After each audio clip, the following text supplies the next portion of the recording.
तो आज Hutchinson system of classification, और हचिंसन सिस्टम ऑफ क्लासिफिकेशन पढ़ते समय आपको जो बात ध्यान में रखनी है वो ये है कि Bentham and Hooker system of classification जो कल हम लोगों ने पढ़ा था वो था नेचुरल सिस्टम ऑफ क्लासिफिकेशन, यानी उसमें इवोल्यूशन फाइलोजेनेटिक सिस्टम से कोई मतलब नहीं था।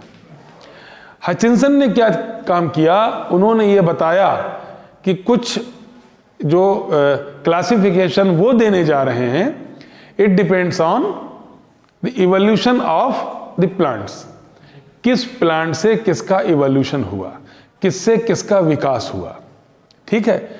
और एक और बड़ी इंपॉर्टेंट चीज थी इसकी, जिसका जिक्र हम लोग एपीजी क्लासिफिकेशन में पढ़ेंगे, वो था कि जो प्लांट्स हैं, जो ग्रुप हैं, क्या वो मोनोफाइलेटिक हैं या पैराफाइलेटिक हैं या पॉलीफाइलेटिक है।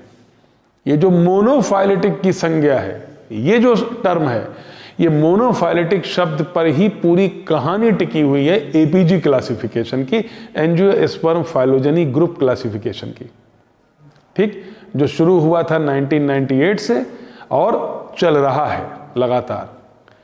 तो हम लोग जो बात कर रहे हैं आज, Hutchinson system of classification, it was published in third edition of the families of flowering plants, published in 1973। इसमें इन्होंने पब्लिश किया था और इन्होंने ये बताया था कि ये क्लासिफिकेशन है फाइलोजेनेटिक, ये फाइलोजेनेटिक क्लासिफिकेशन है, यानी ये इवोल्यूशन के क्रम के आधार पर डिस्क्राइब किया गया है, ठीक है। तो अगर इस क्लासिफिकेशन को आप गौर से देखें तो इस क्लासिफिकेशन में फ्लावरिंग प्लांट्स को दो फाइलम में डिस्क्राइब किया गया है, दो फाइलम में डिवाइड किया गया है। पहला फाइलम है जिम्नोस्पर्मी और दूसरा फाइलम है एंजियोस्पर्मी। और एंजियोस्पर्मी के बारे में ही इन्होंने सारी बातें की। जिम्नोस्पर्मी को इन्होंने एक अलग ग्रुप माना और ये इनके क्लासिफिकेशन की एक बेहतरीन मेरिट है, जो बेंथम एंड हुकर क्लासिफिकेशन की एक डीमेरिट था। उन्होंने डाइकॉट और मोनोकॉट के बीच में जिम्नोस्पर्म को रख दिया था, लेकिन इन्होंने जिम्नोस्पर्म को एक अलग ग्रुप मान के उसकी बात ही नहीं की, इन्होंने सारी बात की एंजियोस्पर्म की। और एंजियोस्पर्म को दो सब फाइलम में डिवाइड किया। पहला सब फाइलम है डाइकोटिलिडन्स और दूसरा सब फाइलम है मोनोकोटिलिडन्स। डाइकोटिलिडन्स मतलब दो कोटिलिडन हो जिसमें, ठीक, और रेटिकुलेट वेनेशन हो लीव्स में, आपने पढ़ा होगा रेटिकुलेट वेनेशन डाइकॉट में होता है।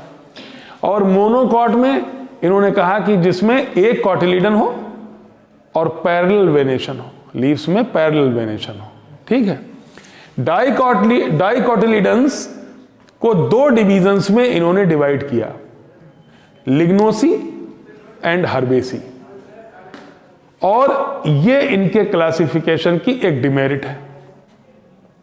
लिग्नोसी में इन्होंने वुडी प्लांट्स को रखा और हर्बेसी में इन्होंने हर्ब्स को रखा। तो जो लिग्नोसी फैमिली की शुरुआत इन्होंने की वो मैग्नोलियल से की और एंड किया वर्बिनेल्स में। और मैं आपको बता दूं कि मैग्नोलिएसी फैमिली को सबसे प्रिमिटिव फैमिली माना हचिंसन ने। बेंथम एंड हुकर ने रेननकुलेसी को माना था, हचिंसन ने मैग्नोलिएसी को माना। और इसी के साथ में एक छोटा सा क्वेश्चन और बहुत इंपॉर्टेंट आजकल हो गया है, लास्ट ऑर्डर है इनका वर्बिनेल्स।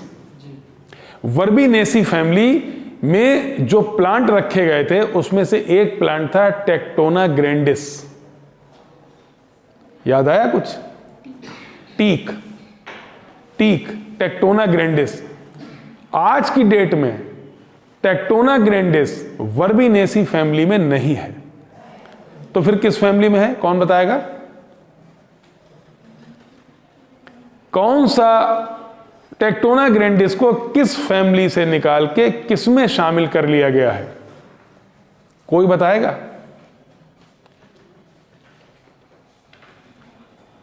हम हिंट के तौर पे आपको यह बता सकते हैं कि उस फैमिली में शामिल कर लिया गया है जिस फैमिली का फ्रूट है कार्सेरुलस, लेमिएसी। ये बहुत इंपॉर्टेंट है, याद रखिएगा आप सब, ये कहीं ना कहीं टकराएगा ये सवाल आपका, मैं बता रहा हूं आपको। तो लिग्नोसी में मैग्नोलियल से शुरू किया इन्होंने और वर्बिनेल्स में समाप्त किया। हर्बेसी को अगर देखा जाए तो रेनेल से शुरू किया और लेमियल्स में समाप्त किया। ठीक, तो अगर लिग्नोसी को आप देखें तो लिग्नोसी में 54 ऑर्डर्स हैं और हर्बेसी में 28 ऑर्डर्स।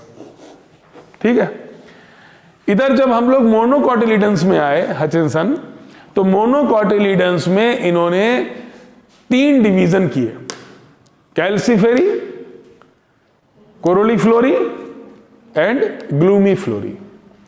और अगर आप इनके कैरेक्टर्स को देखें, flowers with distinct calyx and Corolla.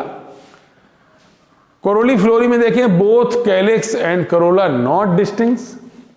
और ग्लूमीफ्लोरी में देखें तो इसमें ग्लूम्स आपने बनाए होंगे, आपको याद होगा, पेरियंथ लॉडिक्यूल्स बनाए होंगे। ठीक, कैल्सीफेरी में 12 ऑर्डर हैं, कोरोलीफ्लोरी में 14 ऑर्डर हैं और ग्लूमीफ्लोरी में 3 ऑर्डर्स हैं।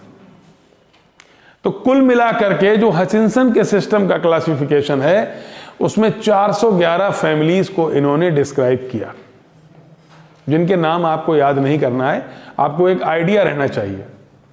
411 फैमिलीज वाला ऑर्डर कौन सा है क्लासिफिकेशन? हचिंसन का। कैसा है? फाइलोजेनेटिक है। अब इन्होंने फाइलोजेनेटिक चीज को डिस्क्राइब कैसे किया? इन्होंने दिए 24 नियम, 24 डिक्टा, जो अभी मैंने आपको बताए भी हैं, समझाए भी हैं और नोट्स भी दिए हैं। 24 डिक्टा, 24 नियम आपको याद रखने हैं। वो 24 नियम कैसे होंगे? जिसमें लिखा होगा actinomorphy is primitive than zygomorphy, bisexual is primitive than unisexual, aggregate fruits are primitive then simple fruits are primitive than aggregate fruits, many stamens are primitive than few stamens, tree and shrubs are primitive than herbs, evolution is both upwards and downwards। ऐसे 24 डिक्टा हैं जो लिखे हुए हैं, आपको याद करने हैं। 24 डिक्टा देने के बाद आपको क्लासिफिकेशन की एक आउटलाइन ये देनी है, जिसमें आपको लिखना है कि 2 फाइलम में प्लांट्स को डिवाइड किया गया, एंजियोस्पर्मी, जिम्नोस्पर्मी। एंजियोस्पर्म के फिर 2 सब फाइलम हो गए, डाइकोटिलिडन्स, मोनोकोटिलिडन्स। डाइकोटिलिडन्स के 2 डिवीजन हुए, लिग्नोसी, हर्बेसी। और मोनोकोटिलिडन्स के 3, कैल्सीफेरी, कोरोलीफ्लोरी एंड ग्लूमीफ्लोरी। ठीक, और इनके ऑर्डर्स की संख्या लिख देनी है, 24 डिक्टा लिखने हैं। This is all about the Hutchinson system of classification. Merit आपको मालूम है कि इन्होंने जिम्नोस्पर्म को एक अलग ग्रुप माना, ये मेरिट है। और डिमेरिट इनकी सबसे बड़ी ये है कि इन्होंने लिग्नोसी और हर्बेसी में डाइकॉट को डिवाइड कर दिया। ये एक बिगेस्ट डिमेरिट है जो आपको याद करनी है। So this is all about Hutchinson system of classification.